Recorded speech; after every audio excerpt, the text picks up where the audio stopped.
აქ გვაქვს მოცემული კვებითი ჯაჭვი, რომელიც გვიჩვენებს თან მატერია და ენერგია როგორ მოძრაობს ამ კვებით ჯაჭვში, ანუ რომელი ორგანიზმიდან რომელ ორგანიზმში გადადის მატერია და ენერგია. ჩვენ გვაინტერესებს ამოვიცნოთ ამათგან რომელი არის პროდუცენტი, რომელია კონსუმენტი, რომელია მეორეული კონსუმენტი და რომელია რედუცენტი. და მიუხედავად იმისა, რომ ორგანიზმებზე ესე ინფორმაცია არ წერია, ამ წერია ორგანიზმი 1, ორგანიზმი 2 და ასე შემდეგ, ჩვენ მაინც შეგვიძლია ამოვიცნოთ ვინ არის. და ეს შეგვიძლია იმის დახმარებით, რომ კარგი მინიშნებები გვაქვს ამისთვის. მაგალითად, ანუ ისრებს გამოვიყენებთ, რა თქმა უნდა. მაგალითად, პროდუცენტების შემთხვევაში კვებით ჯაჭვში არ შედის ისრები პროდუცენტებში, მხოლოდ გამოდის პროდუცენტებიდან. მიზეზი არის ის, რომ პროდუცენტები აწვდიან სხვებს ენერგიას და მატერიას. თვითონ იღებენ გარემოდან, ანუ კვებითი ჯაჭვის ნაწილი არ არიან, ხო? იმიტომ რომ პროდუცენტი იღებს გარემოდან, ანუ სადაც არის იქიდან მატერიას და ენერგიას იღებს მზისგან, როგორც წესი. სხვა შემთხვევებიც არის, მაგრამ ხშირ შემთხვევაში იღებს მზისგან. ასე რომ, გამოვიყენოთ მოდი ეგ მინიშნება და მოძებნოთ პირველი შემთხვევა, ასე ვთქვათ, როცა პროდუცენტებიდან ის არის გამოდის და შედის კონსუმენტებში. და ეგ არის ეს შემთხვევა, ანუ თუ დაგვირდებით ორგანიზმი 1, ისრები არ შედის და გამოდის ორგანიზმი 1-დან. და ამიტომ ეს იქნება უეჭველად პროდუცენტი და ასევე ეს ორგანიზმიც იქნება პროდუცენტი.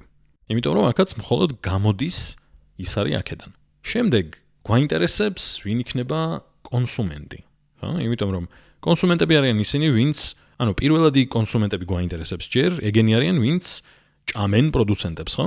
და ამისთვის რომ გავიგოთ ვინ არიან ეს კონსუმენტები, უნდა ვნახოთ პროდუცენტიდან რომ გამოდის ის არის, სად შედის. ამ შემთხვევაში შედის ორგანიზმ 2-ში, ესე იგი, ეს იქნება პირველადი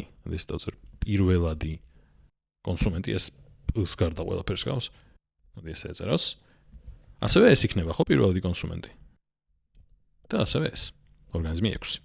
იმიტომ რომ ისინი იღებენ მატერიას და ენერგიას პროდუცენტებისგან.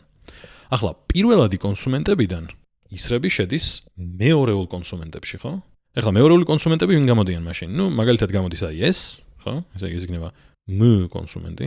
იმიტომ რომ ჭამს პირველად კონსუმენტს, ხო? ესე იგი, ის არის პროდუცენტიდან გადადის პირველად კონსუმენტში, პირველადი კონსუმენტიდან გადადის მეორეულ კონსუმენტში. ასევე ორგანიზმი 6-იც აწვდის მატერიას და ენერგიას, როგორც აღმოჩნდა ორგანიზმ 7, რომელიც პირველადი კონსუმენტია გვიწერია, მაგრამ შესაძლებელი არის რომ იყო პირველადი კონსუმენტიც და იყო მეორეული კონსუმენტიც. ახლა შეიძლება გაჩნდეს კითხვა კი, მაგრამ რატომ არ არის რედუცენტი მაგალითად? მოდი გავარკვიოთ. აი შევხედოთ რედუცენტს, რომელიც აშკარად ეს არის, იმიტომ რომ მხოლოდ შედის მასში ისრები და არ გამოდის ისრები აქედან. ესე იგი, ეს იქნება პირდაპირ შეგვიძლია დავასკვნათ რედუცენტი. ანუ reduce-დან მოდის რედუცენტი, ხო? ანუ ყველაფერს ხრწნის პრაქტიკულად გადაამუშავებს და ამაში შედის ორგანიზმის 3-დან ის არის, რაც არის მეორეული კონსუმენტიდან ის არის და ასევე პირველეული კი არა და პირველადი კონსუმენტიდანაც შედის ის არის. ესე იგი, რედუცენტი კი ბატონო არის ეს. მაგრამ საქმე ისა და ამიტომ არ არის ორგანიზმის 7 რედუცენტი, იმიტომ რომ მისგან გამოდის კიდეც ის არის. რედუცენტებისგან არ გამოდის ის არის. ანუ რედუცენტებს ცალკე კიდევ ვიღაც არ ჭამს. და საქმე ისა რომ შეგიძლია იყო პირველადი კონსუმენტი და იყო მეორეული კონსუმენტიც, ანუ არაფერი არ გიშლის ხელს მაგაში, ასე რომ ეს არის მეორეული კონსუმენტიც. და ასევე არ დაგვავიწყდეს რომ ეს ყველაფერი ანუ მხოლოდ რაღაც შემთხვევებია, თორე შეიძლება პროდუცენტიდან პირდაპირ წახვიდე რედუცენტზე, იმიტომ რომ მაგალითად ყველა მცენარეს ხომ არ ჭამს რაღაც, ზოგი უბრალოდ კვდება და რომ კვდება შემდეგ იხსნება და ამაში რედუცენტები მონაწილეობენ.